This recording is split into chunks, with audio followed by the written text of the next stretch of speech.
पंखों से कुछ नहीं होता, पंखों से कुछ नहीं होता, हौसलों से ही उड़ान होती है। मंजिल उन्हीं को मिलती है जिनके सपनों में जान होती है. एक तरुण अभियांत्रिकीचं शिक्षण घेऊन फक्त आपल्या मनातील स्वप्नांसाठी वेगीन वाट निवडतो आणि पाहता पाहता यशस्वी चित्रपट दिग्दर्शक बनतो. ही कुठल्या चित्रपटाची कहाणी नाही, तर जीवनपट आहे दिग्दर्शक प्रीतम एस के पाटील यांचा. हो, सध्या मराठी चित्रपट क्षेत्रात ज्या घबाडकुंड नावाच्या चित्रपटाची चर्चा सुरू आहे, प्रीतम एस के पाटील त्या चित्रपटाचे दिग्दर्शक आहे आणि ते आज आपल्या सोबत आहे. सर, आपलं युसेन मध्ये खूप खूप स्वागत. धन्यवाद. सर, मराठी चित्रपट घबाडकुंडची खूप चर्चा आहे. मुख्य म्हणजे त्याचे ग्राफिक्स, जे इफेक्ट्स आहे, काय खास आहे, काय सांगाल? एकतर मला अत्यंत आनंद होतो की आपण मराठीमध्ये आता खूप मोठ्या प्रमाणात VFX वापरायला लागलोय आणि ते आपण सुरुवात केली याचा मला खूप आनंद आहे. म्हणजे आतापर्यंत आपण खूप बिलीव्ह करत होतो लाईव्ह लोकेशनवरती. मराठी चित्रपट करत होतो तेव्हा लाईव्ह लोकेशनवरती खूप बिलीव्ह करायचो. पण आता आपण वेगळ्या पद्धतीचं VFX वापरण्याचा इथे प्रयत्न केला आहे की आम्ही सेट उभारले. सेट उभारल्यानंतर त्याला ग्रीन स्क्रीन लावली आणि जे तुम्ही बॉलिवूड किंवा हॉलिवूडमध्ये ज्या पद्धतीचं तुम्ही जे काही चित्रीकरण होतं का ज्या पद्धतीचं ते एका स्टुडिओमध्ये लावून सेटअप करतात आणि ते दिसताना खूप ह्यूज दिसतं. त्याच पद्धतीचा आपण प्रयत्न केला आहे की आता मराठीमध्ये आम्ही उभारण्याचा प्रयत्न केला. म्हणजे आमचे जे डॉक्टर रसिक कदम सर यांनी आम्हाला पाठबळ दिलं आणि असा मोठा प्रयोग आम्ही केला आणि तो सर्वांना आवडत आहे आणि आम्हाला प्राऊड फील होतं की एवढं सुंदर पद्धतीनं आम्ही करू शकतोय. म्हणजे तुम्ही म्हटलं की लाईव्ह लोकेशन मध्ये न जाता एका म्हणजे स्टुडिओ मध्ये तो सेटअप उभारण्यात आला हो तसं. हो आपण 18,000 स्क्वेअर फूटचा स्टुडिओ उभारला होता. जसं टायटॅनिक मध्ये वगैरे आपण मेकिंग ऑफ मध्ये वगैरे येस बघितलं तशा येस पद्धतीचं आहे. येस येस आपण अख्खा स्टुडिओ उभारला होता. हं. म्हणजे आम्हाला तो सेट उभारायला जवळपास 2 महिने लागले. अच्छा. कारण आम्हाला जमिनीच्या आतमधला भाग दाखवायचा होता आणि ते अशा ठिकाणी शूट करणं पॉसिबलच नाही. मग आम्ही त्या गोष्टीचा सेट उभारला जो 18,000 स्क्वेअर फूटचा होता आणि विहिरीच्या अंदर कसं जग असणार, जर तिथे अच्छा. घरं असणार तर कसे असणार, भुयारं असणार तर कसे होतं, तो आम्ही खाली उभारला आणि त्याला ग्रीन स्क्रीन किंवा ब्लू स्क्रीन जे आपण जे VFXसाठी वापरलं त्याचं एक्सटेन्शन किंवा VFX करून खूप मोठ्या प्रमाणात ह्यूज असा वर्ल्ड दाखवण्याचा आम्ही त्या सेटमध्ये प्रयत्न केला आणि तो प्रेक्षकांना खूप आवडला. नेमकी म्हणजे कोणती टेक्नॉलॉजी वापरण्यात आली याच्यामध्ये? आता त्यामध्ये खूप सारे प्रकार असतं. कोणी प्युअरली ग्रीन स्क्रीनवर करतं. पण आपण सेमी केलं. म्हणजे आम्ही जनरली काय करायचो, की एक सेट उभारला जो 8 ते 10 फुटापर्यंत होता आणि त्याच्यावरती अख्खं ग्रीन स्क्रीन. म्हणजे दिसताना आम्ही खूप पद्धतीनं ह्यूज पद्धतीने त्याला एक्सटेंड करू शकू अशा पद्धतीचा किंवा दिसताना ते खूप रिअल दिसणार. पण ते असणार VFX थ्रू. अशा पद्धतीचं कॉम्बिनेशन आम्ही ऑल ओव्हर फिल्म वापरला किंवा मग एखादी आम्ही अख्खा सेटच बनवला आहे, वॉल बनवली आहे रिअल आर्टची आणि त्याला ग्रीन कापड लावून तो दिसताना असं दिसेल की हा ना जवळपास विस्तीर्ण 500 मीटर विस्तीर्ण ज्याला म्हणतात. 500 मीटरपर्यंत असा बोगदा आहे. अशा पद्धतीचा स्मार्टली टेक्निकली आर्ट प्लस VFXचं कॉम्बिनेशन करून आम्ही हा प्रयत्न केला. जो आपण मोस्ट ऑफ द हिंदी किंवा बॉलिवूडमध्ये बघतो की सेट उभारला असतो, मग ग्रीन स्क्रीन लावली असतं. त्या पद्धतीचा आगळा-वेगळा प्रयत्न किंवा जे चालत आलं तो आम्ही छान पद्धतीने मराठीत एक्झिक्यूट करण्याचा प्रयत्न केला. जसं घबाडकुंडची चर्चा आहे तसा आधीचा जो तुमचा चित्रपट आहे अल्याड पल्याड, त्याची खूप चर्चा झाली होती आणि तो पण एक भयपट आहे. हां. तर या कल्पना तुम्हाला कशा सुचल्या? म्हणजे भयपट हा विषय कसा घ्यावासा वाटला तुम्हाला? बघा त्यामागे काही असं घडलं की आपण या क्षेत्रात जाऊ? हा ना मातीचा वास आहे. आपल्या ना महाराष्ट्राचा मातीचा सुगंध आहे. मला हेच वाटतं, की महाराष्ट्रात ना एवढ्या कमाल गोष्टी आहेत, की मला वाटतं की त्या गोष्टी मांडल्या पाहिजेत. जे माझे आजोबा, आजीने मला गोष्टी सांगत आल्या, त्या गोष्टी मांडल्या पाहिजेत असं मला वाटतं. फॉर एक्झाम्पल अल्याड-पल्याड महाराष्ट्राची कथा आहे, की जिथे 3 दिवस गावामध्ये भूत राहतं. आणि आवाज आला तर तो भूत जागृत होतो आणि सर्वांना त्रास देतो. म्हणून 3 दिवस ते लोकं सर्व गाव सोडून गावाच्या बाहेर जातात. तर ह्या इंटरेस्टिंग गोष्टी आहे. मला ह्या इंटरेस्टिंग गोष्टी बघायला किंवा काम करायला आवडतात. म्हणून मी तसे सब्जेक्ट घेणं सुरुवात केला आणि मला वाटलं की आताच्या जनरेशनला असे काही आगळे-वेगळे टॉपिक बघायला आवडते. म्हणून मी तिथून सुरुवात केली हॉरर कॉमेडी किंवा ॲडव्हेंचरस हॉरर अशा पद्धतीचा आणि तो दोन्ही प्रयत्न सर्वांना खूप आवडले आणि भरभरून मला प्रतिसाद मिळाला. मिळाला. नाही म्हणजे निश्चितच म्हणजे असं ऐकताना असतं थोडंसं हे वाटतं की वर्षभरापैकी 3 दिवस ते भूत म्हणजे जागृत होऊन जातं आणि भीतीने लोक पलीकडे जातात हां. आणि 3 दिवस त्यांची ती तारांबळ, अरे तो दिवस जवळ येतो आणि अरे चला चला लवकर आवरा, त्या हिशोबाने लोक घाबरून जात असतील आणि निश्चितच ते एकदम पाहणंच म्हणजे बोलण्यापेक्षा ते पाहणं जास्त योग्य ठरेल. तुम्ही अभियांत्रिकीचं शिक्षण घेतलं, एक सॉफ्टवेअर इंजिनियर तुम्ही आहात. एक मराठी मध्यमवर्गीय एक विचारसरणी असते जी आपल्या पूर्ण राज्यात आहे, कोणतंही असो म्हणजे मराठवाडा असो, विदर्भ असो, की ज्या क्षेत्राचं शिक्षण घेतलं त्याचीच एक नोकरी पत्करावी आणि ते चाकोरीबद्ध आयुष्य जगावं. पण एखादा जसं तुम्ही वेगळी वाट निवडली तर घरचे असो, नातेवाईक असो, शेजारचे असो, शुभचिंतक असो, ते त्याला अडवतात आणि भीती दाखवतात. तुम्हालाही दाखवण्यात आली असेल. तुम्ही कसं केलं यावेळेस? सर बघा, आता मुळात ना मला पहिल्या गोष्टी खूप वाटायच्या, की आपल्याला समाज बोलतो, आपल्याला फ्रेंड सर्कल बोलतो. हां. सर आपल्याकडे कल्चरच नाही ना सर. आपल्या विदर्भ, मराठवाड्यात कुठला कल्चर आहे? कुठले आपल्याकडे प्लेज होतात? कुठे आपल्याकडे हॉबी म्हणून या गोष्टी बघितण्यात येतात? सर आपल्याकडे तेच एक मिथ आहे किंवा एक अशी मिसअंडरस्टँडिंग आहे का हा इंडस्ट्रीत काम करतो म्हणजे हा जुगार खेळतो, म्हणजे हा करिअरचा जुगार आहे. नाही, आपल्याकडे तो कल्चरच नाही. आपल्याकडे एकच कल्चर आहे. एक तर डॉक्टर होणार, इंजिनियर होणार, पहिले एक तर शिक्षक व्हायचा, नाही तर MPSC करायचे. हा कल्चर आहे. कारण आपण तेवढंच बघत आलोय.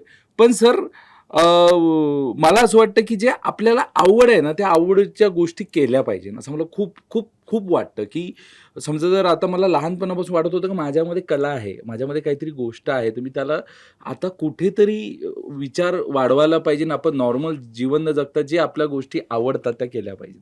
म्हणून मी तिथनं पाऊल घेतलं. मला कोणी काहीही बोललं तरी चालेल. यू कान्ट बिलीव्ह सर, की जेव्हा मी स्ट्रगल करत होतो, म्हणजे 3-4 वर्ष जे मी स्ट्रगल केले, त्यावेळेस माझे मित्र फॉरेनला खूप छान पगार आणि मी 7,000 आणि 8,000 रुपयात काम करायचो. बापरे! सो दॅट टाईम असं वाटायचं की आपण या ट्रॅक तर हे नाही ना, पण नाही, मी म्हटलं नाही, आपल्याला आवड आहे ना, जर आवड आपण इमानदारीने केलं तर आवड आपल्याला खूप काही देऊन जाईल. तर मी करत राहिलो आणि इथनं जो इंटरेस्टनं जे माझ्या कलेनं मला दिलं, मला वाटतं की आता कुठलीच गोष्ट ती चुकवू शकत नाही. मी तेच की तुम्ही ठरवलंय. कधी-कधी असं तुमच्याही मनात आलं असेल, की अरे, आपण चुकीचा निर्णय त्याने घेतला किंवा कदाचित आपण जुन्या ट्रॅकवर राहिलो असतो, तर आज कुठल्या कुठे राहिलो असतो किंवा ते कल्चर, ते IT जॉब आणि हे ते सगळं आणि इथे स्ट्रगलिंग लाईफ. पुढे काय होणार हे निश्चित नाही. तर अशा वेळी तुम्ही स्वतःची कशी समजूत काढायचा? म्हणजे मोटिव्हेशन कारण घरच्यांचंही फार तर 1-2 तुमचे मित्र किंवा नातेवाईक तुमच्या सपोर्टमध्ये असतील, पण बाकी तर विरोधात होते. तर अशा वेळी तुम्ही स्वतःला कसं मोटिवेट केलं? सर पहिलेपासून आपण ज्या भागातून येतो ना सर, मला वाटतं आपण तिथल्या तिथे जगतोय. मला ना खूपदा असं वाटायचं की आपण काहीतरी केलं पाहिजे. माणूस एकदा जन्माला येतो, आपण काहीतरी केलं पाहिजे. असं मरणार नाही. काहीतरी करूनच मरणार. आणि हे खूपदा वाटायचं की खूपदा बघितलं मी की माणूस पैसा कमवतो आणि तिथंच त्याच गोष्टी त्याच वाऱ्यामध्ये त्याचं जीवन संपतं. मग त्याचं काय कॉन्ट्रिब्युशन आहे? समाजाबद्दल काय कॉन्ट्रिब्युशन आहे? किंवा मग एखाद्याच्या लाईफचं काय स्वतःचं काय हॉबी आहे? त्याने काय करतो? तो काहीच करत नाही सर. त्याचं फक्त एकच मूलभूत कार्य समजतो की जेवणे, लाईफ जगणे लाविश. मुळात ही लाईफ नाही आहे हे आपल्याला समजलं पाहिजे की आपली लाईफ काय आहे? तुम्हाला काय आहे? ते ना सर मी खूप शुअर होतो की मला सर काही करून ना एक आगळं वेगळं जीवन किंवा एक वेगळं नाव करायचं आहे. आणि आज प्राउडली मला छान वाटतं ना सर का विदर्भातून मी एक असा फिल्म मेकर आहे जो फिल्म बनवतो आणि आपल्या इकडच्या मुलांना किंवा कुठल्याही महाराष्ट्राच्या जे रुरल भागातून मुलं येत आहे, मी त्यांना एक सपोर्ट करण्याचा प्रयत्न करतोय किंवा त्यांनी छान या चित्रपटसृष्टीत यायला पाहिजे. छान त्यांना जे कलागुण आहे, त्यांनी त्यांच्या ज्या हॉबीज आहेत त्या पूर्ण केल्या पाहिजे. तर याचा मी सर प्रयत्न करतो आणि हा मला पहिलेपासून वाटायचं की मी ह्या काहीतरी गोष्टी केल्या पाहिजे. त्याचा मला ना सर तिथनं मी सुरुवात केली की मनात ठाम होतं, काही होऊ द्या. म्हणजे मी हे प्लॅन केला होता, जर नाही झालं काही माझ्या जीवनात, तर मी चहाचा एक स्टॉल टाकणार आणि नाही झालं, तर मी काहीतरी ₹1000 रोज तरी कमवू शकणार, अशी मी लाईफ जगणार. हा माझा बॅकअप प्लॅन होता. म्हणजे पूर्ण ताकदीने म्हणजे स्वप्न पूर्ण करण्याचा प्रयत्न मी करणार. पण नाहीच झालं समजा बॅड लक म्हणा किंवा काही, तर मी मी हे एक चहाचा म्हणजे मी छान चहा बनवू पण शकतो. माघार नाही घेणार. माघार नाही घेणार. हे सर ठाम होतं आणि माझ्या आई वडील यांनी मला खूप सपोर्ट केला. म्हणजे भलेही ते विदर्भातले होते, पण त्यांनी खूप सपोर्ट केला, की त्यांनी नाही मुलाची जी आवड आहे त्याला त्यांनी ते पूर्ण केली पाहिजे हे. आणि माझे फ्रेंड सर्कल आणि माझी वाईफ यांनी मला खूप सपोर्ट केला या ह्याच्यात. कारण अशा मुलाला पोरगी देणे हा एक खूप मोठा प्रश्न असतो. आजकाल एज्युकेटेड आणि जॉबला मुलाला मुली भेटत नाही. आपल्यासारखा बेरोजगारांनी काय करावं? त्या सर्वांचा सपोर्ट एक वेगळी मजा होती. नाही, खरंच म्हणजे जे काही तुम्ही आपल्या लाईफ बद्दल सांगत आहे ते खरंच कठीण आहे, की आता म्हणजे तुम्ही हसून सांगत आहे, पण त्या फेज मधनं जाताना डेफिनेटली एक सेल्फ मोटिवेशन असल्याशिवाय शक्य नाही. हो. मला सांगा, विदर्भात वाढलेला प्रीतम पाटील आणि मुंबईत घडलेला प्रीतम पाटील या दोन्हीमध्ये आज काय फरक आहे? सर मला मला ना हा तुमचा प्रश्न खूप आवडला. एकतर खरंच खूप सुंदर प्रश्न आहे. सर एक गोष्ट समजली पाहिजे सर, कलाकार कुठलीच जागा त्याला घडवत नाही. त्याच्यात काय आहे, तो कुठल्या सराउंडिंगमधून आली किंवा तो कुठल्या सराउंडिंगमधून आला हे खूप मॅटर करतं सर. फॉर एक्झाम्पल आता मी ॲज अ डायरेक्टर कसा घडलो? एक लॉजिक लावूयात, की आपल्याला लहानपणापासून खूपशा गोष्टी आहेत ज्या आपल्याला माहीत नसतात. एका डायरेक्टरला काय लागतं सर, त्याला ना तो एक चांगला कॅप्टन असला पाहिजे. बरोबर आहे. त्याने सर्वांना हँडल करायला पाहिजे. म्हणजे एका फिल्मला जवळपास 2,000 ते 3,000 लोकं कामं करतात. प्रत्येक डिपार्टमेंटला. पर डे तो 200 ते 300 लोकांना हँडल करतो. त्याच्यावर पूर्ण हे असतो. तर सर मी हे हँडलिंग कुठून शिकलो? मी हँडलिंग सर आपल्या इथे नवरात्र असतात. त्या मंडळात राहून आपण अख्खी फॅमिली हँडल करायचो. 2,000 3,000 आपण फॅमिली करा तिथनंही स्किल आली सर. आता हे मंडळ मी शिकलो का? नाही. हे आपल्याच भागातून मातीत राहून मंडळात जे पोरगं काम करतो, वर्गण्या मागत जे ना आज ₹50 ने, म्हणजे आज पैसा 100 उभा करण्यापासून ते तर गर्दी मॅनेज पासून एक्झॅक्टली ते जे हे कल्चर आपल्याकडनंच आलंय सर. हे आपल्याकडनंच आलंय. आणि देन मग आपण फॉर एक्झाम्पल कलेला खूप मान आहे तिकडे पण. मी खूप छान क्रिकेट खेळतो. सो त्यांना हे माझं एज्युकेशन मी इंजिनिअरिंग केलं आहे, तर मी टेक्निकलमध्ये छान आहे. ते माझं कामी आलं. तर सर हे आपण ओळखलं पाहिजे की आपण काय आणि त्याला वापरायचं कुठं. तर सर या गोष्टी जे मी शिकलोय त्या मी सर फक्त तिथे जाऊन खूप प्युअर मेहनत करून फक्त त्या प्लॅन्ड केल्या, की त्याला खूप चांगल्या दिशेने वापरला. त्यामुळे इकडनं निघालेला जो प्रीतम पाटील आहे, तो तिथं जाऊन प्रीतम पाटील एक स्वतःचं विश्व बनवण्यास तो कुठंतरी प्रयत्न करतोय आणि त्याला कुठंतरी त्या गोष्टीला एक काय म्हणतात छोटंसं काय ना विश्व त्याचं निर्माण होतंय आणि आपण आपली स्टाईल तिथे मांडतोय. नाही, निश्चितच. तुम्ही म्हणालात की सोप्या आणि ज्या छोट्या गोष्टी आजूबाजूला घडत असतात. म्हणजे तुम्ही कुठून आला हे यापेक्षा तुम्हाला कुठे जायचं आहे, हे जाणून घेणं पण महत्त्वाचं आहे. म्हणजे जे कोणी आपण आज कार्यक्रम बघत आहात, तर त्यांनी याचा नक्की विचार करावा, की आपण कुठे आहोत, त्यापेक्षा आपण काय चांगलं करू शकतो, स्वतःच्या स्वप्नासाठी त्यांनी नक्कीच याची नोंद घ्यावी. सर, तसं पाहिलं तर मराठवाडा, विदर्भ ते तेवढ्या संधी नाही आहे. टॅलेंट इथे पण आहे. जसं विदर्भातलं झाडीपट्टी असो किंवा नाट्यक्षेत्र मराठवाडा, विदर्भातही आहे. अनेक मोठे कलावंत आज मुंबईमध्ये आहे. पण तरीही कुठे ना कुठे ते थोडंसं जे प्रोत्साहन, जे प्लॅटफॉर्म थोडंसं कमी आहे किंवा पोरं थोडंसं त्या बाबतीत कमी पडतात. तुम्ही जेव्हा इंडस्ट्रीमध्ये पहिल्यांदा गेले, तर विदर्भातून आला म्हणून इंडस्ट्रीमध्ये कधी काही असे कटू अनुभव आले तुम्हाला? हां, तो तर सर तो तर आहेच सर. हे तर गोष्टी माझ्यासोबत झालं, की माझ्यासोबत असंही झालं सर, की हा विदर्भातून आलाय, हा आमच्या भागातला नाहीये, तर याला कसं काय काम मिळतं? इथपासून विचारशैली सर असते. आणि कदाचित ते त्यांचं करेक्ट आहे बुवा, तिने त्या भागात काम करतायत, तर त्यांना वाटतं पूर्ण काम त्यांनाच भेटावं. पण हे माझ्यासोबत गोष्टी झाल्या, की हा बाहेरचा आहे. अरे बाहेरचा आहे म्हणजे काय? अरे मी महाराष्ट्रात जन्म घेतलाय, हा विदर्भातला आहे. याला बाहेरचा नाही म्हणू शकत. हां. महाराष्ट्रातल्याच लोकांनी जर महाराष्ट्रातल्या लोकांना म्हटलं, की बाबा विदर्भातला आहे, तू मराठवाड्यातला आहे, हे कसं करू शकतो? हे असं नाही. कला ही सर्वांची आहे. महाराष्ट्र हा सर्वांचा आहे. तर सगळ्या गोष्टी मला खूप झाल्या, प्रॉब्लेम झाला. पण काही लोकांनी सपोर्ट सुद्धा केला. असं नाही, की काही लोकांनी मग फक्त असंच केलं. काही लोकांनी सपोर्ट सुद्धा केला, की नाही एका रुरल भागातून आलाय, याला आपण छान प्लॅटफॉर्म दिलं दिला पाहिजे आणि ते लोकं अप्रिशिएट करतायत. सो या गोष्टीचा अनुभव आला. पण सर ज्या गोष्टी माझ्यात होत्या मी ठामपणे स्टँड होतो, की काही होऊ द्या, हां. हालायचं नाही. आपल्याला हालायचं नाहीये. मग मी तर माझं प्लॅन सांगितलंच होतं. मी चहा नाही काही झालं तर मी चहाचा स्टॉल टाकणार आहे. तर मी हलणार नाही.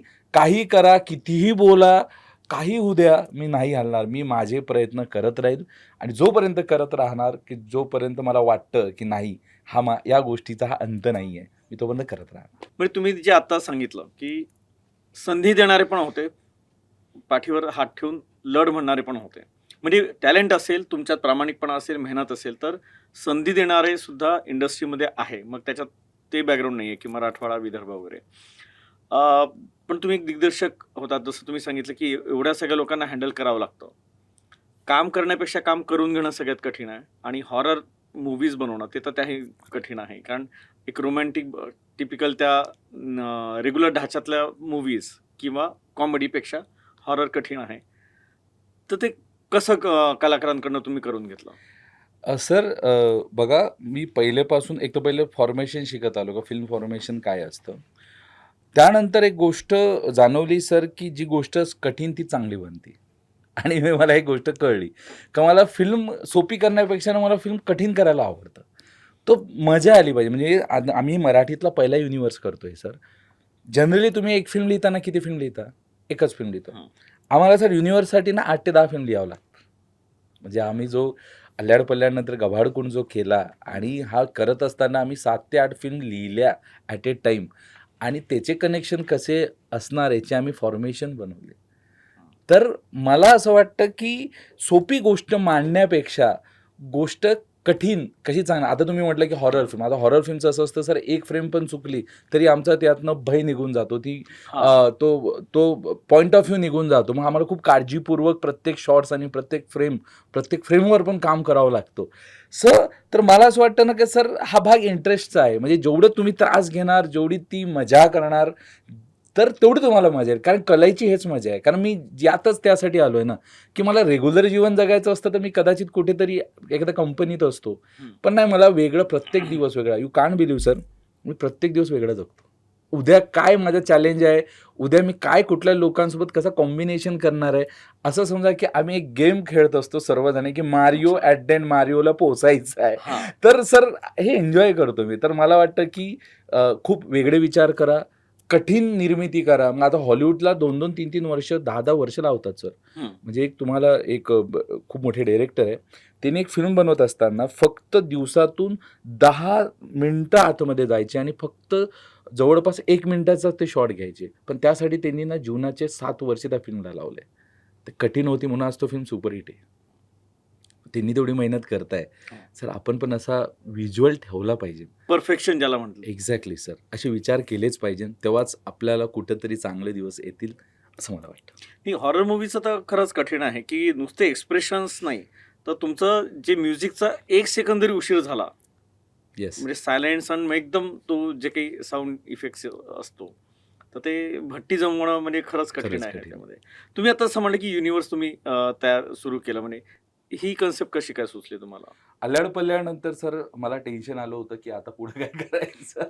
मला वाटलं की अल्ल्याड-पल्ल्याड केलं म्हणजे खूप काही क्रिएशन केलं मी. पण नाही, तेव्हा मला कळलं की नाही, आता थांबायचं नाहीये आपल्याला. हं. आता काहीतरी वेगळं करायचंय. मग मी ना बऱ्यापैकी अभ्यास करतो, की काय चालू आहे? सर्वांना काय आवडतंय? सध्या कुठे आपण जातोय? किंवा याच्यापुढे 5 वर्षानंतर काय असलं पाहिजे? हं. मी याचा खूप अभ्यास करतो. काहीतरी हे जग फॉलो करतो म्हणून मी फॉलो हं. करत नाही. कारण मला वाटतं, की या गोष्टीमधून चुकातून शिकत येतो. सो सर, मला अल्ल्याड-पल्ल्याडनंतर टेन्शन आलं होतं, की आता काय? आता मी तर हॉरर कॉमेडी केला. आता पुढे काय करायचंय? कशा पद्धतीनं तू या गोष्टी मांडशील? सो दॅट टाईम सर मी ऑब्झर्व्ह केलं, की आपल्याकडे ना लहान मुलांच्या कंपासवर पण स्पायडरमॅन, आयर्न मॅन असतो. हं. आपल्याला मराठी एवढे सुंदर कलाकार आहे, मराठी एवढ्या चांगल्या कथा आहे. सर कोणाचे फोटोज का नाही? हं.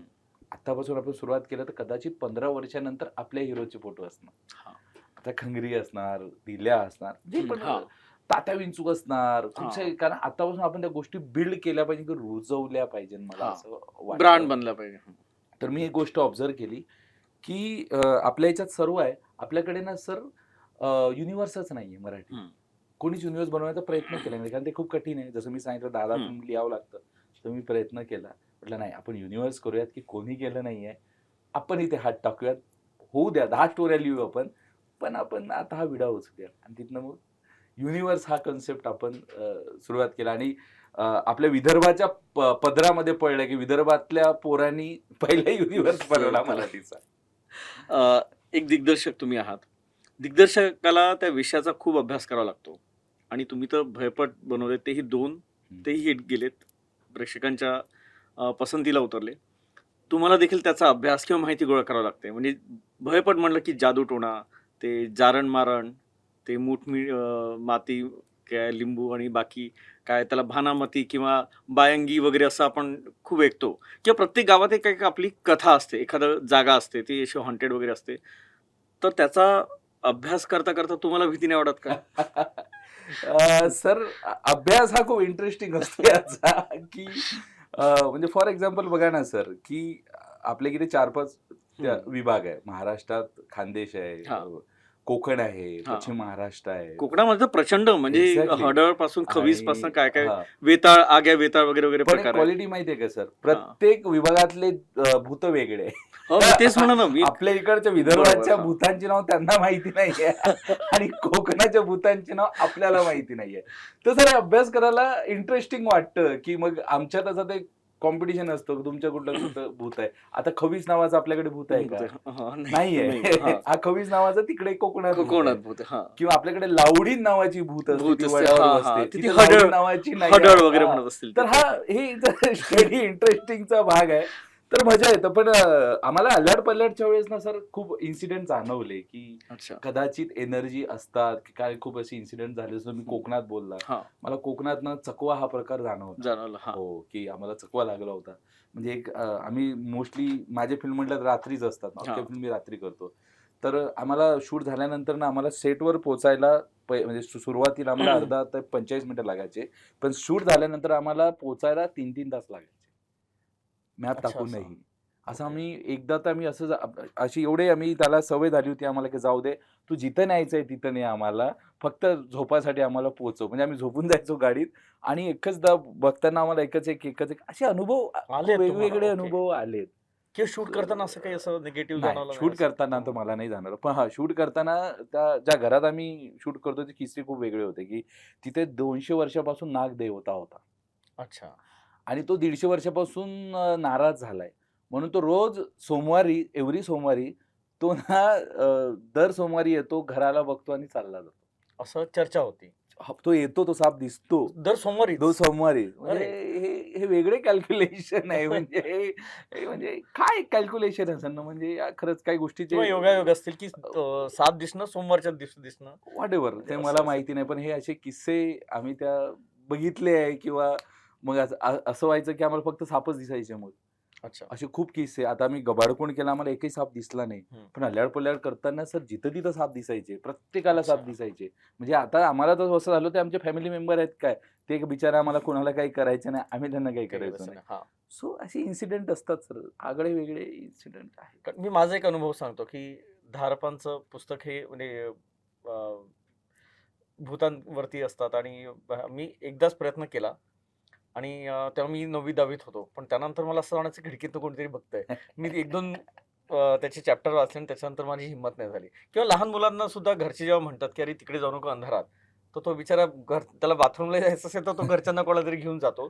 तर मला तेच म्हणायचं आहे, की तुम्हाला की असं जेव्हा स्टडी करतात किंवा आपण सतत त्या गोष्टीचा जेव्हा विचार करतो, तसं एक ते प्रेशर नाही बनत त्याचं कधी नाही असं? सर, असं नाही. माझे वडील पोलिसमध्ये होते. अच्छा. त्यामुळे ना मी प्रत्येक प्रत्येक वर्ग माझा वेगवेगळ्या गावात गेलाय. हां. त्यामुळे म्हणजे माझ्या वडिलांनी 5 वर्षाचे असताना मला स्मशानात नेले. असं बापरे! रात्री हे बघ, हे काही नसतं, असं काही नसतं. वाह! माणूस हा हे आहे अच्छा. आणि ज्या ज्या माणसाने मोक्ष बघितलाय, तर तो हं. माणूस जनरली या गोष्टीला हे नाही करत. वाटत नाही काही. तर मला असं काही वाटत नाही. पण मी भास मात्र चांगला निर्माण करू शकतो. या 2 चित्रपटातून एक गोष्ट हे झालं. मी घाबरत नाही, पण घाबरू शकतो.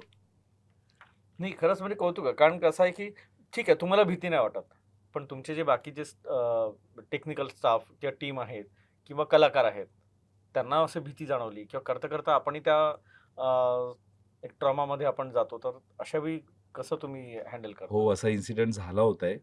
माझा पहिलाच फिल्म करत होतो. माझा असिस्ट होता. सर त्याला मुलगी लागली होती अच्छा. आणि ती 16 वर्षाची मुलगी होती आणि तिला मासोळी खायची होती. अच्छा, ओके. हो, आम्हाला तर पहिलं वाटलं की नाही हे काय काहीतरी हा असं? हां. मस्करी करतो. पण जेव्हा त्याचे पॅरेंट्स बघून बोलून आले, की ह्याला ना घरात हा वेगळा वागतोय आणि ह्याला आवाज येतोय आणि मग आम्ही विचार केला की असं का होतंय? मग आम्ही जेव्हा तिथे इन्व्हेस्टिगेशन केलं, तेव्हा आम्ही ज्या दिवशी शूट केला होता, हं, हं. सर आम्ही रिअल लोकांवरती शूट केला केला होता तेव्हा. अच्छा. आणि तेव्हा तेव्हा केलं की पॅशनेटमध्ये केलं की नाही जाऊ द्या काय नव्हतं रिअल चांगलं असतं. मग त्याला लागलं. मग आम्हाला कळलं होतं की अरे का ती पोरगी लहान मुलगी असताना होती केली. ओके. आणि तिथं आम्ही शूट केला होता. तर असा इन्सिडेंट माझ्या त्या जो माझा असिस्ट होता त्यासोबत झाला होता. ओके. मग त्याला आपण जे काही त्याचे रूल रेग्युलेशन हां, करून ओके. त्या गोष्टी आम्ही फॉलो केली. कारण बिचारा त्याची शांती केली. अच्छा. हा ऐकायला खूप ऑड वाटतं. हां, कारण पण जनरली ती कसं आहे की सायन्सनुसार हे हिस्टेरिया किंवा मग स्किझोफ्रेनिया या याच्यामध्ये ते मोडलं जातं आणि त्या अँगलनी सायकोलॉजिस्ट बघतात. ठीक आहे, पण एक आपण सर्वसामान्यानुसार आपण तसं विचार करू शकतो की याला आपण लागलं आणि त्याच्या काही अतृप्त एक्झॅक्टली. इच्छा हो, वगैरे ज्या हो, असतात हो, त्या. हो. पण सर माझं एक मत आहे सर की या जगात ना पॉझिटिव्ह एनर्जी आणि निगेटिव्ह एनर्जी आहेत. आय डोंट नो त्याला काय कोण नाव देतं मला माहिती नाही. पण सर या गोष्टी आहेत. Negative energy, positive energy. आज तुम्ही कुणाला मानता, तर ती पॉझिटिव्ह एनर्जी आहे. हां. काही गोष्टी तुम्हाला करतात ती निगेटिव्ह एनर्जी आहे. तर या गोष्टी असतात पण त्याने आपापल्या पद्धतीने त्याला त्याचे नाव दिले. तसं फिल्म इंडस्ट्रीमध्ये रामसे ब्रदर्स होते. तर ते एक थोडंसं अतिरंजित होतं. लहानपणी भीती वाटायची. आज त्याच मूव्ही जेव्हा बघतो आपण हसायला येतं. हो, हो, हो. किंवा ते असं खूप ओव्हर मेकअप हो, आणि हो. लाईट्स ऑफ बंद हो, होणं हो, हो. किंवा अमावास की रात म्हणतात पण पूर्ण चंद्र दिसणं वगैरे पण पण तेव्हा ठीक आहे टेक्नॉलॉजी नव्हती. आज जेव्हा तुंबाड झाला किंवा तुमचं अल्याड पल्याड झालं किंवा घबाडकुंड झाला, ग्राफिक्स आणि याच्यावरती जो खेळ खेळला जातो तर निश्चितच टेक्नॉलॉजी काळ बदलला. पण भीती आणि ते विषय आजही कायम आहे. थोडंसं आपण विषयांतर करूया. कारण जे बघताय तर त्यांनाही असं उगाच टेन्शन यायला नको, की आपण काय बघतोय म्हणून असं. तुम्ही इंडस्ट्री चा हिस्सा झालात. पण लहानपणी जेव्हा स्वप्न होतं तुमचं, तर बाहेरून दिसणारी इंडस्ट्री आणि आज तुम्ही इंडस्ट्रीचा भाग आहात. काय फरक जाणवतो? सर एकतर मी ॲज अ नॉर्मल मुलगा असतो तो होता. इंजिनिअरिंग केल्यानंतर मला तोपर्यंत मला काहीच बनायचं नव्हतं सर. ना मला ॲक्टर मला 24व्या वर्षापर्यंत ॲक्टर, डायरेक्टर काहीच बनायचं नव्हतं. मी 24व्या वर्षी डिसिजन घेतलं, की मला या क्षेत्रात जायचं आहे. आणि तिथनं मी सर 3 वर्ष मेहनत केली आणि 27 वर्षात मी पहिला फिल्म डायरेक्ट केला किचिक नावाचा. सो इंडस्ट्री सर मला असं काहीच वाटलं नाही सर खूप चांगलं मला तर खूप वाटतं की मराठी इंडस्ट्री खूप सुंदर आहे. खूप सुंदर लोक आहे. खूप मेहनती लोक आहे. बघा प्रत्येक गोष्टीच्या पॉझिटिव्ह नाण्याचे 2 भाग असतात. पॉझिटिव्ह आणि निगेटिव्ह. दरवेळेस लोकं निगेटिव्ह चर्चा करतात, पण पॉझिटिव्हबद्दल कोणी बोलत नाही.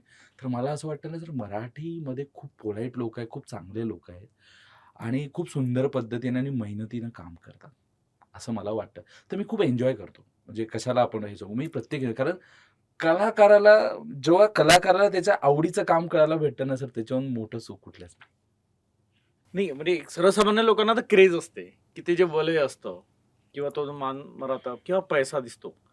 पण त्यामागचे कष्ट जसं आता हो. तुम्ही सांगितले, की एका चित्रपटासाठी तुम्हाला एक तर कल्पना करून एक-एक सीनचा विचार करा. मग कलाकारांकडून करून घ्या. मग ग्राफिक्स आणि बाकी टेक्निकल इश्यूज आणि त्यानंतर मग लॉन्चिंग शिवाय त्याचं एक ज्याला मार्केटिंग नाही म्हणता येणार, पण म्हणजे सॉरी तो चुकीचा शब्द आहे. पण एक त्याचं जे लॉन्चिंग असतं किंवा लोकांपर्यंत त्याचा विषय पोहोचावा आणि मग बॉक्स ऑफिस वगैरे याचं सर्व यश हं. अपयश. तर या सगळ्या प्रोसेसमधनं जाणं ते इतकं सोपं नाहीये. सोपं नाहीये. खरं. बाहेरून छान वाटतं, की हो, अरे हो, हो, लोकं हो. तुमच्यासोबत फोटो काढतात हो, हो, हे. हो, हो. तर एक सामान्य माणूस म्हणून हो, तो वाटतंच, की हो, कसं हो. आणि सुरुवातीला तुम्ही गेला तर तुम्हालाही हो, वाटलं असेल, हो, की अरे हो, वर्षभरात मला हो, कदाचित हो, हो, मी त्या हो, लेव्हलला करेक्ट, पोहोचेल. करेक्ट, पण आज करेक्ट. तुम्हाला जे 10-12 वर्ष झाले. जसं करेक्ट. तुम्ही सांगितलं, की 14 मध्ये तुम्ही या इंडस्ट्रीमध्ये आले आणि आज बरोबर. जवळपास 12 वर्ष वर्षात. हो. एक टप पूर्ण तुम्ही केलं आणि बरोबर. तेव्हा तुम्ही हो. आज डाऊन टू अर्थ राहून आज यशस्वी दिग्दर्शक आहात. हं, हं. तरी पण या क्षेत्राबद्दल क्रेज आहे. तर तरुण-तरुणी जे या क्षेत्रात याचं स्वप्न बघतात. अनेकांना स्वप्न असेल, की प्रीतम पाटील व्हायचं. काय सांगाल अशांना? मला वाटतं, की तुम्ही तुमची पहिले या क्षेत्राला हॉबी म्हणून बघा. हं. कारण हॉबीमध्ये काम करायला वेगळीच मजा आहे. प्रोफेशन म्हणून डायरेक्ट बघू नका. हं. पहिलं हॉबी आहे. जसं आपल्याकडे क्रिकेट खेळतो, बॅडमिंटन खेळतो, आपण संगीत, गाणे म्हणतो. त्या पद्धतीने तुम्ही ॲक्टिंग हॉबी बघा ना. हं. शिका. छान वेळ द्या. आणि ते दिल्यानंतर जेव्हा तुमची हॉबी ना कधी प्रोफेशनला बदलून जाईल हे तुम्हाला कळणारही नाही. तुम्ही जर डायरेक्ट प्रोफेशन म्हणून बघायला गेला ना सर तुम्हाला डिसअपॉइंटमेंट होणार. हां. कारण तुम्ही प्रोफेशन म्हणून बघायला गेला. सर हॉबी करा, मजा करा. मग ते कसं प्रोफेशन होईल आणि प्रोफेशन तुम्हाला एवढं देऊन जाईल हां. का ते तुम्हाला तुमच्या 7 पिढी बसून खाईल. पण जर तुम्ही न शिकता, न टेक्निकल जाता, ना तो अभ्यास करून न गेला ना सर तुमच्या आपल्या नशिबात स्ट्रगलच येणार. आणि तुम्ही खूप सुंदर प्रश्न विचारला. आपल्याकडे ना खूप मोठा इश्यू आहे सर, की मी छान दिसतो, मी छान बोलतो किंवा मी छान मिमिक्री करू शकतो, म्हणजे मी ॲक्टर आहे, असा खूप मोठा गैरसमज आहे. मला वाटतं ना, की प्रत्येक युवक जे नवीन छान-छान मेकर येत आहे किंवा ॲक्टर येत आहे, त्यांनी पहिले शिकायला पाहिजे, की ॲक्टिंग काय आहे? त्याला शिकलं पाहिजे. तर तुम्ही डॉक्टर होण्यासाठी तुम्ही एम-बी-बी-एस किंवा बी-एच-एम-एस करता, इंजिनिअर होण्यासाठी तुम्ही इंजिनिअरिंग करता. तसं एंटरटेनमेंट हा जगात पहिल्या नंबरवर आहे सर. हम्म. तुम्हाला सलमान खानच्या कुत्र्याचं नाव माहित आहे, एंटरटेनमेंट एवढं पुढे गेलंय. हा. बरोबर आहे. म्हणजे आपण किती अभ्यासू आहे या हा. गोष्टीसाठी. तो सर त्याचा अभ्यास पण तेवढाच असणार ना. हम्म. आपले युवक किंवा हे गोष्टी विसरतात. त्यांना वाटतं की या गोष्टी नाही, तुम्हाला अभ्यास करावा लागेल. तुम्ही हिस्ट्री चेक करा. प्रत्येक व्यक्ती शिकून आलाय. मोठे-मोठे नामवंत ॲक्टर, डायरेक्टर हे शिकून आले आहेत, म्हणून त्यांनी छान करिअर करू शकले. किंवा काही मराठी फिल्म आहे ते बोलतात की नाही, त्यांना पण 8 महिने शिकवण्यात आलं होतं. ते शिकून त्यांनी एक्झिक्यूट केलं. कोणीच नौखा गेलेला नाही. तसं कोणी चुकी करू नका. छान शिका. शिकल्यानंतर सर 100% तुम्हाला यश आहे. म्हणजे स्ट्रगलची पण तयारी ठेवा, कारण कसं टक्के टोपणे खाल्ल्याशिवाय किंवा नाही. ठेचा लागल्याशिवाय येस. तुम्हाला अन्नाला चव नाही, ठेचा खाल्ल्याशिवाय आणि ठेचा खाल्ल्याशिवाय तुमचं आयुष्य म्हणजे सुधरत नाही असं Yes. म्हटलं तरी येस. चालेल. कारण कित्येकदा गैरसमज असतात आणि तुमची इंडस्ट्री अशी आहे की मुंबई स्वप्ननगरी, मायानगरी उगाचच म्हणत नाही. दररोज येणारे शेकडो असतात आणि मग ते हरवून जातात. करेक्ट.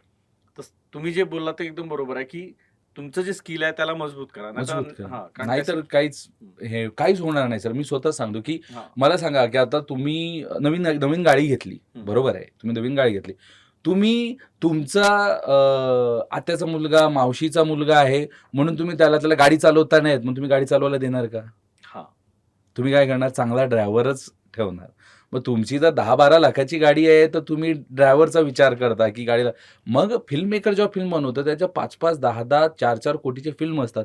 त्यांना नवीन माणसाच्या हातात का द्यावं? तेवढं रिस्क कोण घेईल? का घेणार ना कोणी? तर त्यासाठी शिकलं पाहिजे. मग तो हेच बघतो की माझ्या चित्रपटाला न्याय देणारा माणूस पाहिजे. हा. मग तो कॅरेक्टरला बसला पाहिजे, त्याला अभिनय आलं पाहिजे, त्याने छान एक्झिक्युशन केलं पाहिजे. हा असे हे फॉर्म्युलेज आणि फॉर्म्युले आपण समजले पाहिजे. हा. तेव्हाच तुम्हाला एक्झिक्युशन खूप सुंदर येईल. कारण बरोबर आहे, एक सीन असतो तो नुसतं फक्त कॅमेरामन आणि तेवढा ऍक्टरच नसतं, तो पूर्ण टीम, एंटायर टीम. जसं तुम्ही बजेटचंही सांगितलं की एखादं लोकेशन तुम्ही रेंटवर घेता, त्याचा खर्च, पूर्ण युनिटचा जाण्या येण्यापासून खाण्याचा खर्च, आणि तेवढं जर त्याला ऍक्टिंग नाही जमलं तर सगळ्यांची मेहनत वाया जाणार. आणि खापर फुटतं तो डायरेक्टरवर Director. की याला कळलं नाही का ते, याला समजलं नाही का हा. ते. तर हा खूप मोठा आहे सर. त्या गोष्टी हा खूप मोठे गणित आहे. त्या गणितासाठी त्या गोष्टी शिकल्या पाहिजे. आणि आपण इथेच कमी पडतोय. आपलं रिजन याच्यासाठीच कमी पडतोय. मला वाटतं की छान शिका, मेहनत करा. कारण याच्या पुढचे सर 5 वर्षानंतर फक्त आणि फक्त मीडियाच वर्क करणार. जसं आपल्याकडे पहिले असतं एक तर डॉक्टर बन, एक तर इंजिनियर बन, नाहीतर मग पुढचं बन. आता असं होणार का तू इन्फ्लुएन्सर बन किंवा काहीतरी मीडिया रिलेटेड बन, मग असे ऑप्शन चालू होणार सर. हा. आणि आपण वर्ल्ड वाईड जाणार. हा काळ येणार सर. बघा, हा एक करिअरचा ऑप्शन असणार. कारण तुम्ही बघा ना, 3-3, 4-4 वर्षाचे मुलं, 5 वर्षाचे मुलं ना ब्लॉग्स बनवतात. हा, बरोबर. ते बोलतात आम्ही असं आलोय. कारण आता सर हा करिअर आला आणि बघायच्या पुढे असंच होणार. हा, म्हणजे तुमचं टॅलेंट असेल आणि प्लॅटफॉर्म ओपन झाले. इंटरनेटमुळे Yes, सगळं yes, जग yes, एक yes. मुठ्ठीत आलेलं Yes, आहे. yes. बरोबर आहे. आपल्या मोबाईलमध्ये इव्हन तुम्ही आम्ही ज्या पिढीतले होतो त्यावेळेस फक्त कॉइन बॉक्स होता. Comics, yes. हा, पण आज जेव्हा मुलांना की आपण सांगतो नव्या पिढीला, तर त्यांना ते खोटं वाटतं. कारण त्यांना जन्माला आल्याबरोबर त्यांनी टच स्क्रीन बघितलं. ते 1100चे बटन दाबणं वगैरे, ते आपण नाही बघितलंय. तो स्ट्रगल त्यांनी नाही बघितलं. जगलाच नाहीये ते. Yes. बरोबर. तुम्ही एक दिग्दर्शक आहात आणि काम करून घेणं कठीण आहे. जसं मकरंद देशपांडे असो किंवा गौरव मोरे आहे किंवा संदीप पाठक आहे, हे वेगवेगळे कलाकार आणि त्यांची प्रत्येकाची एक खासियत आहे. पण सगळ्यांना एकत्रितपणे त्यांच्याकडनं काम करून तो मनासारखा सीन बसवणं खरंच कठीण आहे. म्हणजे स्वतःला जर तुमच्या जागेवर ठेवून बघितलं तर अशा वेळी कसं घडून आणलं सर्व? सर बघा, त्यांनी खूप सुंदर ॲक्टर आहेत की हे खूप मोठे मोठे नावं आहेत. सर मला असं वाटतं ना की तुम्हाला ॲज अ डिरेक्टर काय करायचं आहे तुम्हाला माहीत आहे का, सीनचं काय होणार आहे, की कशी एडिटिंग असणार आहे, कसा तो सीन दिसणार आहे, हे जर आपण कलाकारांना खूप चांगल्या पद्धतीनं टेक्निकली सांगितलं, त्यांना नरेट केल्या गोष्टी, तर ते आपल्या प्रेमात पडतात आणि आपल्याला जसं वाटतं ते आवडीनं करतात. फक्त त्यांना ती गोष्ट आपल्याला सांगावं लागेल, की सर की हे आपण असं करूया. जर मी तुम्हाला एखादी तुम्ही माझ्या फिल्मचे ॲक्टर आहात आणि मी तुम्हाला म्हटलं हा सीन करा, पण मी माझी गोष्ट डिलिव्हर करू शकलो नाही तुम्हाला हां, ॲज अ की काय डिरेक्टर. हवंय? हां. काय हवं? तुम्ही डिलिव्हर नाही करू शकणार. तुम्ही नाही ऐकणार. पण मी तर ती गोष्ट तुम्हाला खूप सुंदर पद्धतीनं विथ फ्रेम सांगितलं, की सर मी आपल्याला एवढंच करायचं आहे, आपण असं करूया, छान करू शकतो. तर एक बॉन्डिंग निर्माण होतं आणि त्यांनाही कळतं, की की हा काय, याला काय म्हणायचं आहे आणि अशा सुंदर पद्धतीनं या गोष्टी खूप सुंदर बहारल्या जातात. म्हणजे असं म्हणतात, की फिल्म जेव्हा 100% लिहिण्यात येतं, त्याच्यात 70% उतरली तरी बरं आहे. माझं उलटं होतं. आम्ही 100% लिहितो आणि त्याच्याहून जास्त उतरते, कारण सर्वांचे एवढे सुंदर एफर्ट लागतात त्या. भावनिकदृष्ट्या त्या एक्झॅक्टली. स्क्रिप्टशी म्हणा किंवा त्या एक-एक सीनशी जुळले गेलेले असतात. येस सर, मी दीड शिफ्ट करतो कधी-कधी हां. किंवा कधी नाईट होतं, मूड लागला असतो. सर, आमचा हां. एकही एवढे सुंदर कलाकार, एवढे सुंदर टेक्निशियन आहे. सर, कधीच म्हणत नाही आपण दीड शिफ्ट का लावतोय? हं. सर, इंटरेस्ट न करतात. इव्हन माझे तांत्रिकदृष्ट्या कॅमेरामॅन, स्पॉट दादा एवढे मजेशीर करतात ना, असं वाटतं की आपण छान खूप सुंदर काय म्हणतात तिथं काम करायला आलोय. तर याच्याहून मोठं सुख काय आहे? तर सर, हे बॉन्डिंग आहे आणि तोच माझा मुद्दा आहे. तुम्ही टेक्निकली किती स्ट्राँग आहात आणि तुम्ही किती सुंदर गोष्ट डिलिव्हर करता, त्यावर हा खूप मोठा गोष्ट अवलंबून आहे. नाही म्हणजे असं वेळेचं बंधन नसतं, की नाही 10 ते 5 ची शिफ्ट आहे आणि तेवढ्या ह्याच्यात आपल्याला काम आटपायचं तर हां. तसं नाही. लिंक लागली तर तुमचं 2-3 मी दिवसाचंही काम करतो. तुम्ही एका दिवसात तुम्ही करतो. करता. कारण लिंक लागणं खूप महत्त्वाचं असतं. हं. आपण फिल्म मेकिंग करतो. आपण त्यासाठीच जगतोय ना. मग बाकीच्या गोष्टीचा का विचार करायचा? लिंक लागली आपण कदाचित मी दुसऱ्या दिवसाचं काम याच दिवशी करून घेतोय. हं. तर इट्स अ गुड थिंग. हो, ते एक जी लिंक लागली असते त्याच्यामध्ये ते होऊन होऊन जातं. जातं. येस. नाही तुम्ही म्हणालात ते बरोबर आहे, की दिग्दर्शकाला काय हवं आहे तर तो प्रॉपर डिलिव्हर करतो, पण कलाकार पण तेवढा प्रगल्भ हवा. येस. मी जे आता जे नावं घेतले ते खरंच कसलेले कलाकार आहे हो, हो. आणि त्यांना क्षणात कळतं, की तुम्हाला काय हवंय त्या हो. सीनमध्ये किंवा जे काही तुम्ही टेक्निकल सांगितलं असेल, की इथून एंट्री होईल, असं-असं बोलायचं आणि हे एक्सप्रेशन किंवा जे काही पुष्कळशा सीनमध्ये किंकाळी दिली आहे. तर ती कदाचित टेक झालं तर तशी निघतही नसेल, पण तरी काय हवंय हं. ते कलाकार बरोबर मांडत असतील. येस. तुम्ही विदर्भाचे आहात. हं. विदर्भात शिक्षण झालं, तुमचं बालपण गेलं. इव्हन तुम्ही वयाच्या 24व्या वर्षी तुम्ही मुंबईत आला. म्हणजे तुम्ही घडले विदर्भात. हं. तर विदर्भाचा निवांतपणा, विदर्भाची कला संस्कृती यावर काही पिक्चर काढायचं काही ठरवलं आहे का? हो, हो, हो. सर, गवाळकुंड हा विदर्भातलीच गोष्ट आहे. आपली आजी-आजोबा सांगत होते ना सर, हां. की सोनं असतं लपवलेलं, हां. त्याच्यावरती नाग बसतो, एक पायाळू माणूस लागतो, अच्छा. त्यात काही तंत्रमंत्र करणारे असतात, बाबा हां. असतात. ह्या कथा तिथूनच आल्या सर. हां. कुठून सुचतं? हे प्रत्येक तिथूनच गावात सुचतं ना. एक ठिकाण असतंच. तिथूनच बरोबर. सुचतंय. माझी आजी छान लहानपणी गोष्टी सांगायची आपल्याला, की आपल्याकडे उन्हाळा असताना बाहेर बसायचो ओट्यावरती. आजी हां. 1-1 तास गोष्ट गोष्ट सांगायची आणि सांगायची. हां. तो दिवसभरातला सर्वात भारी वेळ तोच असायचा. बरोबर. हां. त्याच गोष्टी मी मांडतोय सर. बाकी मी काहीच करत नाहीये. मी महाराष्ट्रात एवढ्या सुंदर गोष्टी आहेत, त्या गोष्टी फक्त वेगळ्या पद्धतीने मांडण्याचा प्रयत्न करतो. गबाळकुंड काय की 200 फुटाच्या आतमध्ये विहिरीच्या अंदर जग आहे, तिथनं सोनं कुठेतरी आहे, ते सोनं काढून आणायचं आहे. अच्छा. हीच एक गोष्ट आहे आणि हीच मज्जा आहे. मग काही म्हणून ते रक्षक नाग वगैरे आहेत? हां, रक्षक नाग असतो. मग त्याला बाबा लागतो. आपण खूप गोष्टी ऐकल्या की हो, पैशाचा बरोबर. पाऊस पाऊस पडतो, पडतो. हां. 3 फिटाचा बाबा लागतो. अच्छा. हां. तर त्याच गोष्टी मी सर मांडण्याचा प्रयत्न करतोय आणि या गोष्टी मजा करताय की जागा बांधतं. आपण हां. मोस्टली बघितलंय की ब्लॅक मॅजिकवाली करणी करणारी महिला असती. एक्झॅक्टली. हां, ती हां. जागा बांधते. मग त्याच गोष्टी काहीतरी मिर्च मसाला लावून आपण त्या गोष्टी ज्या ऑडियन्सला अपील करायला आवडेल त्या हां. पद्धतीने मी मांडतो. तुम्ही जसं सांगितलं, की आजीजवळ बसून घोळका करून हां, तेव्हा हां. ते पिढीच वेगळी होती, की सगळे मामाकडे जमायचे. आजी मग असंच काहीतरी गोष्ट सांगायची आणि गावात असेल तर सुंदर असं होतं, कारण डोंगरावर असलेलं एखादं झाड ते अंधारात भूतासारखं वागतं. त्याचा चेहरा वाटतो, हात वगैरे वाटतात आणि तो एक असं धास्ती असते, की अरे बापरे! नाही तोता नाही आला असा. हां. तर असं निश्चितच त्याच गोष्टींमधनं मग तुम्ही हे मांडण्याचा प्रयत्न केलेला आहे. ॲक्चुअली मुळात कसं होतं, की पूर्वीच्या काही लॉकर्स आणि बँक्स नव्हत्या. आणि दरोडे वगैरे पडायचे, तर हे लोकं वाड्यांच्या फारच. भिंती या मोठ्या होत्या. म्हणजे हो. मी तुम्हाला क्रॉस नाही करायचा किंवा चुकीचं नाही. भिंतीमध्ये ते गाडून ठेवायचं आणि मग एक कणकेचा नाग वगैरे ही गोष्ट तर मलाही आजीनी सांगितली, की कणकेचा नाग ठेवायचा. तो काही वर्षानंतर त्याच्यात प्राण फुटतात आणि मग तो 100-100 वर्षही जगतो. कोणाला दाढी मिशा येतात वगैरे असं ते काही-काही अशा स्टोरी मी पण ऐकलेल्या आहेत. Correct, correct. तर नाही ते म्हणजे आपण चर्चा करण्यापेक्षा चित्रपट पाहणं जास्ती चांगलं राहील. म्हणजे मी सर्वांना आवाहन करतो, की वेळात वेळ काढा आणि घबाडकुंड नक्की बघा. तुमच्या आजींनी सांगितलेली गोष्ट नक्कीच तुम्हाला पडद्यावर मनासारखी पाहायला मिळेल. करेक्ट. तर तुम्ही जसं म्हणले की एक विचार आहे तुमचा पुढे विदर्भातील कलाकारांना संधी देण्यासाठी किंवा विदर्भ, मराठवाडा किंवा जे टॅलेंटेड आहे, पण मोठा प्लॅटफॉर्म मिळत नाही. तर विषय काय राहील? सर खूप वर्षा पहिले विदर्भ हा विदर्भातला राजा सर्वात मोठा होता हे कुणालाच माहीत नाही. आणि विदर्भावर जनरली कोणी चालून यायचं नाही, कारण कोणाची हिंमत व्हायची नाही. कारण राजा एवढा आपला खूप स्ट्रॉंग होता.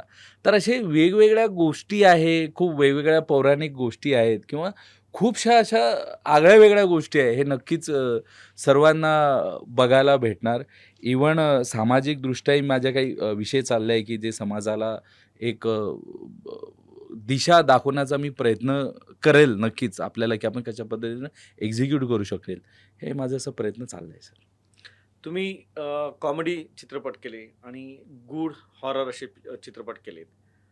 म्हणजे वेगवेगळ्या धाटणीचे होते. तुमचं ऐतिहासिक विषयावर पण म्हणजे चित्रपट सुरू आहे. तर काय वाटतं की येणारी पिढी आहे किंवा आता चॉईस पण बदलत चालली आहे दर्शक म्हणून. पूर्वीच्या काही जसं माहेरची साडी तर कौटुंबिक समस्यांवरती होते. मग काळ बदलला, मग रोमॅन्टिक आणि याच्यावरती झालं. म्हणजे मराठी चित्रपटांचा पण कल बदलतो आहे. काय वाटतं की येणाऱ्या काळात कशा प्रकारचे चित्रपट हे राहील किंवा येणाऱ्या पिढीचा काय कुठे कल आहे? सर जनरेशन बदललं आहे, टेक्निक्स बदलले आहेत आणि आता नवीन-नवीन विषयाला हात घालणं सुरू होणार. नवीन-नवीन विषय येणार आणि नवीन-नवीन विषय चालणार. कारण आता आपण सर्वांनी एक कात टाकली आहे हं. आणि आता खूप वेगवेगळे विषय घेऊन येणार. बघा ना, यावर्षी किती सुंदर मराठी चित्रपट आले. हो. राजा शिवाजी चित्रपट आला, देऊळबंद 2 आला, हां. त्यानंतर गभाळकुंड आला आणि खूप सुंदर-सुंदर चित्रपट येत आहे. विषय बदलत चालले आहेत. हं. सो सर आता पुढची जनरेशन वेगळे विषय घेऊनच येणार. आता वेळ आली, कारण हे सर्वांना कळलं. ऑडियन्स कुठल्या हं. चित्रपटांना जास्त सपोर्ट करतात, जे वेगळे विषय, हां. जे त्यांनी कधी बघितले नाही आहे. इव्हन हिंदी पण सर बघा ना, जे हिंदीत तेच सब्जेक्ट येतात म्हणून ऑडियन्स हिंदीला पण नाही चालला आहे. कारण हं. लोकांना त्या गोष्टी नाही बघायच्या आहे. हं. ऑडियन्स हा खूप स्मार्ट आहे आणि महाराष्ट्राचा ऑडियन्स तर खूपच स्मार्ट आहे. हां, त्याला कळतं की आपण कुठं जायला पाहिजे. तर मग मेकरला आता ही गोष्ट कळली आहे की ऑडियन्सला काय हवंय. तर आता तो काय करणार, की ऑडियन्सला ज्या गोष्टी आवडते त्या पद्धतीने आता तो मांडायला सुरुवात करेल. किंवा विषय तेच असले तरी वेगवेगळ्या प्रकारे त्याला ते पाहायला आवडतं. कारण Yes. छत्रपतींवरती अनेक चित्रपट हो, निघाले, हो, पुढेही निघतील. हो, हो, हो. एकच आपण समजा प्रसंग घेऊया की अफझल खान वध. हं. प्रत्येक चित्रपटात अफझल खान वध होतो. हो. पण तरी सुद्धा नवीन ग्राफिक्स, नवीन अँगल्स, मांडण्याची पद्धत. तरी ते असं जाणवतं की अरे आता का होईल? आता एंड सगळ्यांनाच माहिती आहे की Yes. अफझल खान आपल्या सैन्यासकट कापला गेला होता. Yes, yes. पण तरी सुद्धा प्रत्येक वेळी काय होईल, म्हणजे अमोल कोल्हे असो किंवा बाकी जेवढे आता जे चित्रपट आले तर त्याच्यात हा प्रसंग होता आणि वेगवेगळ्या पद्धतीने ते मांडण्यात आलं, तर त्यामुळे लोकांचा तर कल आहेच. एक विषय मांडावासा म्हणजे काढावासा वाटतो की प्रत्येकाला हिरो हिरोईन व्हायचं असतं, पण खरं तर इंडस्ट्रीमध्ये वेगवेगळ्या जबाबदाऱ्या असतात. Technical, non technical, even makeup artist पासून सगळं. कारण जसं तुम्ही भयपट बनवता, एखाद्याला राक्षस किंवा भूत म्हणून हे करायचं असेल तर नुसतं त्याला बेसिक मेकअपनी होणार नाही, तर त्याच्यासाठी वेगवेगळे प्रकार किंवा काय वेगळे पुटं चढवून वगैरे करावं लागतं. तर काय वाटतं की नुसतं हिरो हिरोईन म्हणूनच हे करा की टेक्निकली तुम्ही काय सल्ला द्याल जे सर फिल्म इंडस्ट्रीमध्ये भरपूर काम आहे सर. मी म्हटलं ना 200 ते 150 ते 200 लोक क्रू असतात. त्यात वेगवेगळे डिपार्टमेंट आहे. हं. त्यामध्ये साऊंड आहे, कॅमेरा आहे, लाईट आहे, आर्ट आहे. इव्हन स्केचेसपासून सुरुवात होतं सर फिल्मची. तुम्हाला ओके. आर्ट बनवायचं आहे, त्याचे आम्ही पहिले स्केचेस बनवल्या सर त्याच्या. हं. त्याची स्टोरी बोर्ड बनवली, की कसा फ्रेम असणार, काय असणार. म्हणजे आपण जो स्केचेस बनवतो, जो कला क्षेत्रात आहे त्याला तिथे हे आहे. जो छान म्युझिकचा ज्याला सेन्स आहे, जो गातो त्याला सेन्स आहे. जो कंपोज छान करतो त्याला तिथे खूप आहे. एडिटिंग, कॅमेरा, सर खूप मोठं सेक्टर आहे सर हे.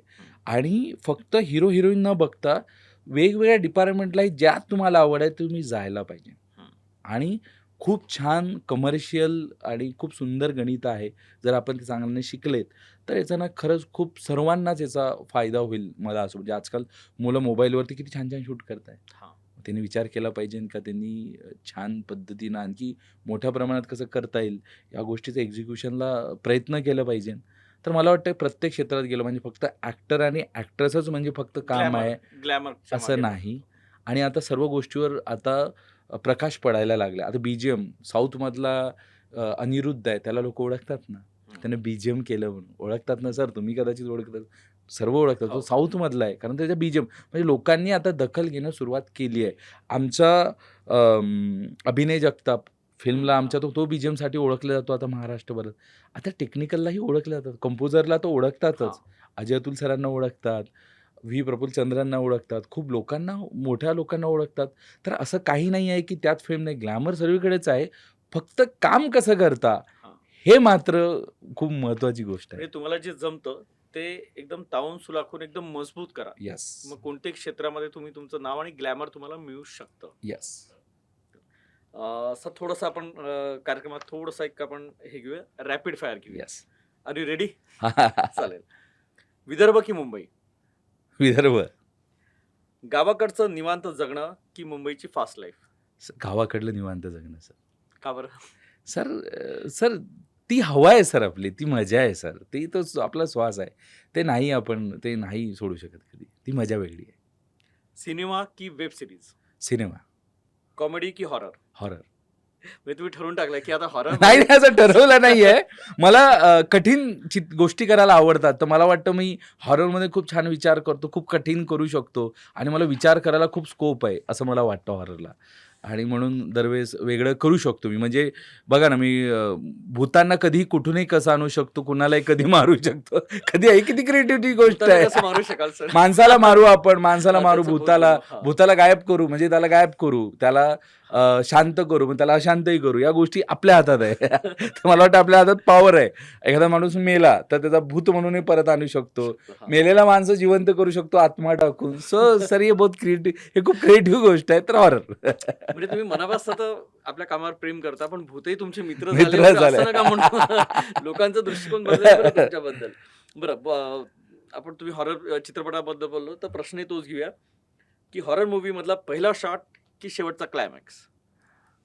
मी दोन्ही मला दोन्ही महत्त्वाचे आहे. मला फिल्मचा प्रत्येक फ्रेम महत्त्वाची आहे. मी खूप प्रत्येक फ्रेमवर खूप विचार करतो. मला नाही तर अनइझी होतं. म्हणजे एक सीन पण गडबडला तर मला अनइझी होते, एक फ्रेम पण मला अनइझी होती. माझं ते असं होतं की नाही हे गलत हुआ आहे. म्हणजे तुम्ही हेडमास्टर सारखं करू. हो, ती मजा आहे. तीच मजा आहे ना सर. आपण ज्या कलेवर प्रेम करतो ते मग 100%, 1000% दिलं पाहिजे. म्हणजे या इंडस्ट्रीमध्ये तुम्ही आला आणि सरांसोबत काम करायची जर तुम्हाला संधी मिळाली तर 10 वेळा करायची तयारी ठेवा. तरच सरांशी 2-2 दिवस जागण्याची तयारी ठेवा. हे माझ्या सर्व कलाकारांना विचारा की मला ते, आणि ते खूप प्रेमाने देतात मला सीन्स, की मी म्हटलं नाही आपल्याला करायचं आहे. मग त्यांनाही तेच हवं ना, आपण छान पद्धतीने प्रेझेंट व्हायचं आहे. तर त्यासाठी मला सांगा सर, की ज्यासाठी तुम्ही जगताय तिथं आळसपणा का करायचा? आता किती मोठं ब्लेसिंग आहे ना, की मी फिल्म डायरेक्ट करतोय आणि all over Maharashtra, all over Bharat बघतोय चित्रपट तो सर. हे किती मोठी ब्लेसिंग आहे. मग त्यात आळसपणा का करायचा? नाही, जागायचं, बाकी टाइम झोपायचं ना फिल्म झाल्यानंतर. नाही म्हणजे दिवसा झोप काढून मग कसं की दिवसाही कामं राहतात. थोडं सर, फिल्म अशी गोष्ट, जी गोष्ट आवडीची भेटते ना सर करायला, म्हणजे तुम्ही तिथं दिवस रात्र रात्र एक नाही, करणं ज्याला म्हणतात ते तसं. मी बघत नाही सर. मी सर्वच म्हणजे अल्ल्याड पल्ल्याड सर आम्ही 18 दिवस फक्त नाईट केली आणि सर्व जागले कंटिन्यू. बापरे. सर हे आणि विदाऊट सुट्टी देता, म्हणजे हे खूप मोठं, म्हणजे माझ्यापेक्षा हे माझे सर्व जे हिरोज म्हणतो मी, ॲव्हेंजर्स, माझे सर्व DOP, लाईटमन, ॲक्टर्स, हे यांची कमाल आहे. मी ते एकटाच होय, पण माझ्यावर 150 लोकांनी ते केलंय. ही खूप मोठी गोष्ट आहे. मी त्यांना या गोष्टीचं हे देणार, प्राधान्य मला देणार. अजूनही ते असं इमॅजिन करूनही थोडंसं एक असं अंगावर काटा येतो की रात्रीच्या वेळी तेही भयानक कामं करायचे ते डोक्यात राहणार. म्हणजे आपण समजा कोणी उभं आहे आणि कोणी मागून आला तर या एका भीतीनेच माणूस अर्धा गार होईल. म्हणजे अशा चित्रपटात काम करायचं म्हणजे मन पण तेवढंच स्ट्रॉंग मजबूत लागतं. येस. बरं, आपण पुढल्या प्रश्नाकडे हे करू की बॉलिवूड मधला एखादा कलाकार निवडायचा झाला तर कोणाला तुम्ही प्राधान्य द्याल? सर मला नाना पाटेकर सरांसोबत काम करायचं. म्हणजे खूप प्राऊड फील होतं सर. आपले मराठी ॲक्टर जेव्हा बॉलिवूडमध्ये काम करतात तिथं वेगळं गाजवतात, हे खूप मोठं प्राऊड फील होतं सर मला. मुंबईनं दिलेला सर्वात मोठा धडा? सर मेहनत करा सर. टॅलेंट असला ना सर, तो तुम्हाला ना शाबासकी देतो. म्हणजे तुमच्यात टॅलेंट आहे, मेहनत करण्याची तुमची ताकद आहे, तयारी आहे, सर तो तुम्हाला ना हे करतो सर, तुम्हाला ना खूप प्रोत्साहन देतो आणि करायला लावतो. तुम्ही तुमच्या चांगली गोष्ट आहे, तुम्हाला चांगलं मिळणार. हो, आणि मेहनत केली तर मेहनत केली प्रामाणिकपणे. प्रामाणिकपणे. पैसा की नाव? दोन्ही. दोन्ही गरजेचं आहे सर. हा, बिलकुल. फ्लॉप सिनेमा जास्त दुःखदायक ठरेल की वाईट रिव्ह्यू? मला फ्लॉप सिनेमा जास्त वाटतं. रिव्ह्यू हे प्रत्येकाचे वेगवेगळे असतात. खूपशे फिल्म माझे असे आहे की जे कुणाला आवडले नाही, पण कुणाला आवडले. हां. तर फ्लॉप सिनेमा कुणालाच वाटत नाही की रिव्ह्यू आपलं ठरवून पण दिलेले ते असतात हां. कदाचित. असे आता इंडस्ट्री आहे तर चांगल्या हो, गोष्टी आहेत, हो, तसं वाईट पण असतं. हो, म्हणजे मी हो. नाव नाही घेता, पण अशी ती प्रवृत्ती हो, सगळीकडे आहे. म्हणजे नॉट करेक्ट आहे. नेसेसरी की तुमच्याच फील्डमध्ये सगळीकडेच आहे प्रत्येक. की सो पाय ओढायचे आणि हतोत्साहित रिव्ह्यू तर मी पॉझिटिव्हली घेतो की अच्छा. आता यांनी असं केलं नाही, आता नेक्स्ट टाइम मी असं नाही करणार. करणार. हा. स्टार कलाकार महत्वाचे की दमदार कथा? दमदार कथा. दमदार कथा सर की मराठीत ती म्हणच आहे सर. आमचे शशांक शेंडे सर म्हणतात की मराठी सिनेमाचा अभिनेता ही तिची कथा आहे म्हणून. हम्म. दिग्दर्शक म्हणून तुमची वाईट सवय काय? दिग्दर्शक म्हणून मी खूप विचार करतो सर. म्हणजे मी डेडली जर माझा फिल्म सुरू झाला ना, मला 1-1.5 वर्ष काही सुचत नाही. मी 1.5 वर्ष गबाडकून असताना मी कोणाच्याच कॉन्टॅक्टमध्ये नव्हतो. तर मी अच्छा. ओव्हर डेडली आहे. तर डेडिकेशननं काम करतो. मला वाटतं ते कमी व्हायला पाहिजे. बरं, तुमच्या पाठीमागे तुमची जी टीम आहे ते तर काही चर्चा करत असतील ना की अरे सर आले माझी आता. फॅमिली चर्चा करते सर की घरात व्यवस्थित राहा, ॲटलीस्ट चहा तरी व्यवस्थित सोबत घे. तर ती मजा आहे. आतापर्यंत तुमच्यावर झालेली भन्नाट टीका म्हणजे कुटुंबाचं सोडून, आता जसं सांगितलं की कुटुंबच तुमच्या एकदम असं की अरे थोडा दम घ्या, आम्हालाही वेळ दे. त्या व्यतिरिक्त दर्शक म्हणून, प्रेक्षक म्हणून काय टीका झाली कधी? टीका म्हणजे अफवा तर खूप उठलाय सर. खूप अफवा उठलाय. म्हणजे जसं खूप अशा अफवा आहे की अरे मग मला कळतं की मला अशी अफवा ऐकली होती की मी पहिला फिल्म मी नाही केला. अच्छा. एक अशी अफवा होती का हा मराठी नाहीये. काही अफवा पाटील असतात. अरे काही अफवा असतात सर काही अफवा असतात. तर त्या अफवाला काही म्हणजे तुम्ही पटेल असते तर गोष्ट वेगळी आहे की कोणी पण विचार करेल. सर पण- अफवा काही अफवा असतात किंवा काही गोष्टी असतात. पण अच्छा. मला असं वाटतं की आपण त्या गोष्टी पॉझिटिव्हली घेतल्या पाहिजे. आणि माझे वडील म्हणतात की आंब्याच्या झाडालाच लोक दगड मारतात, बाबुळीच्या झाडाला कोणी दगड मारत नाही. तर ते मजा घ्या. नाही, तुमच्या वडिलांचे तर विचार आवडले की 5व्या वर्षी, जसं तुम्ही आता थोड्या वेळापूर्वी सांगितलं की 5व्या वर्षी तुम्हाला स्मशानात नेऊन हा. मनातली भीती काढली होती. हो. तर डेफिनेटली म्हणजे त्यांनी आयुष्यातले सगळे जे कटू अनुभव त्यांना त्यांच्या क्षेत्रात पोलीस अधिकारी होते, तर ते आलेले, तर त्यांनी प्रॅक्टिकल गोष्टींशी तुमची ओळख करून दिली आणि म्हणजे- भीती ती घालवली. म्हणजे वडिलांमुळे तर सर 8वी ते 10वी मध्ये माझ्या सर्व मित्रांचे पॉकेट मनी माझ्यामुळे गायब व्हायचे, शर्यत लावायचे ना अरे स्मशानात बापरे. जाऊन. अरे देवा.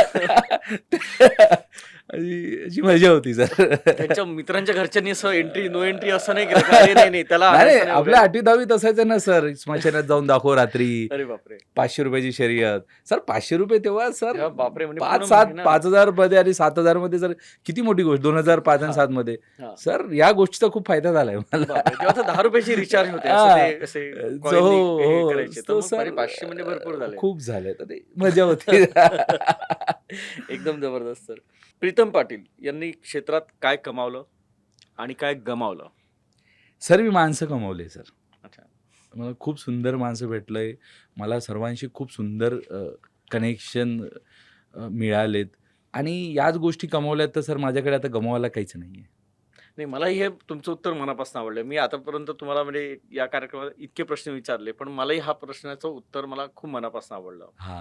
की माणसं कमावले. Yes sir. डेफिनेटली जर एक टीम सोबत आहे तर साथी हात बढाना मिलकर बोझ उठाना. Yes sir. आज मी कुणाला फोन करतो ना सर, एवढ्या सुंदर प्रेमाने उचलतात किंवा त्याच पद्धतीने सपोर्ट करतात आणि त्याच पद्धतीने वागतात. डिफरेन्शिएट करत नाही की हा डायरेक्टर झाला नाही. ते आता कुठं आहे वे. कुठं विदर्भ स्टाईल.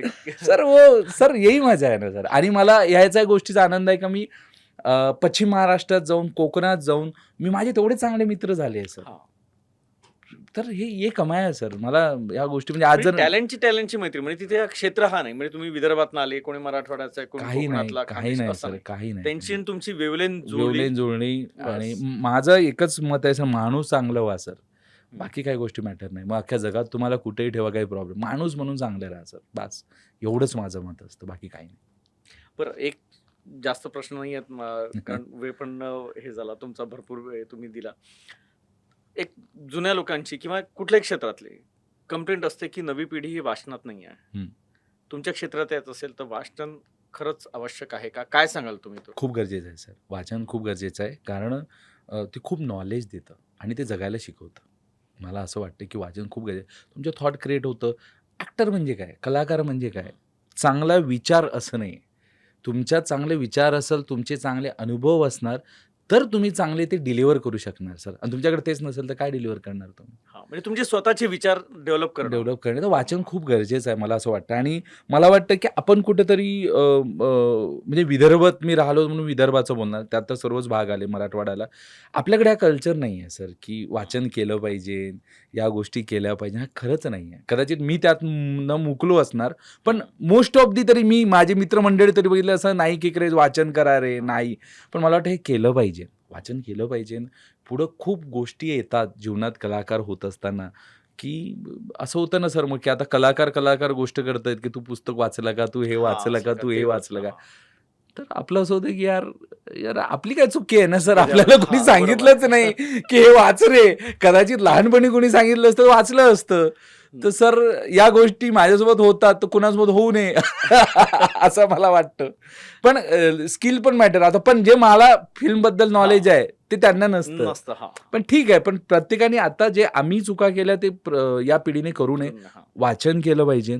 छान वाचनामुळे तुमची भाषा बदलते, विचार बदलतात, माणूस पण खूप छान घडतो. स्वतःचे विचार डेव्हलप होतात. एक्झॅक्टली. तर या गोष्टी केल्या पाहिजे. त्याच्यात थोडंसं मी बदल करतो की मुलांकडनं, नवीन पिढीकडनं अपेक्षा करू नका. आधी तुम्ही वाचा. वाचा, मग मुलांना सांगा. नाही तर मुलं म्हणतील की अरे तुम्हीच तर नाही वाचलं. तर करेक्ट म्हणजे आहे जर सर. पुस्तक जर तुम्ही वाचताना दिसलं तर मग मुलं पण वाचतील आणि कदाचित मग तो नवीन वारसा पूर्ण विदर्भ मराठवाड्यामध्ये येईल. नाही, मला हे सांगायचं आहे सर्वच महाराष्ट्राला, सर्वांना, हा. तर की वाचन करा, मुलांना वाचायला द्या.